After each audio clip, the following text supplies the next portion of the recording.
Ito yung sinasabi ko mga bossing. Oh. Yung aking pinruning ng maaga na okra. Ayan, nag-split na. Yung isang sanga niya bumulaklak na. Itong sa kabila naman, ayan, meron na rin. Ito, papabulaklak na rin tong isa. Ayan. So bali katulad nitong isa na to, meron siyang dalawang sanga, tapos yung isang sanga niya nagkaroon pa rin ng another na sanga. So possible na bubulaklak siya ng mas marami at mas marami siyang ibubunga. Yun nga lang, syempre pag ganyan maraming sanga, alagaan mo mabuti. Ayan, oh. Alagaan mo siyang mabuti. Later on, yung may mga sanga dyan na kailangan tanggalin, yung hindi nagmamature, kasi ano lang yan sucker. Kailangan mo talagang alisin para hindi siya makabawas doon sa nutrients na makukuha niya dyan sa mataba nating lupa at saka doon sa mga pataba na nilalagay natin. Kaya kakailanganin natin siyang tanggalin. Pero ngayon, huwag muna, hayaan muna natin siya mag-mature ng tuluyan. Pag medyo tumaas-taas pa siya, ayan, pag mataas na siya, ayan, tanggalin na natin siya. So ngayon yung aking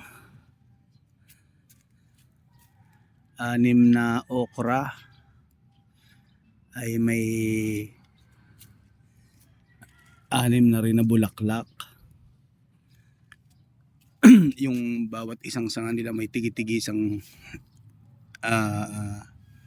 bulaklak na, pero ikalawa nilang sanga wala pa.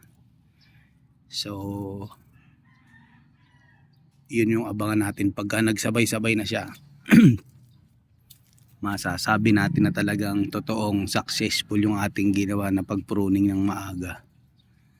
Ayan. Basta yun nga lang, lagi nating bibigyan ng supplement na pataba mula dun sa pandilig na ginagawa natin, na galing naman sa mga binabad na tira-tirang pagkain. Yan. So ayun, pagkababad natin yan, meron naman siyang kasamang molasses para hindi siya sobrang baho, kasi mabaho talaga yan So ayan yun. Yan yung ating pinandidilig. Ayan, oh. Tsura pa lang naman, di ba? Tsurang mabaho na talaga. Pasintabi po sa mga kumakain.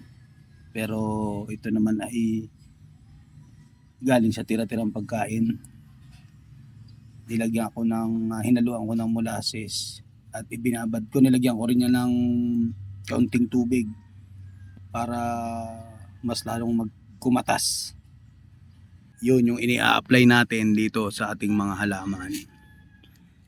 Yung pinaka sabaw noon or katas na na-extract, yun yung ating ini-apply dito. Ayan, may bagong tanim din tayong kamatis. Yan. Tsaka itong bagong talong.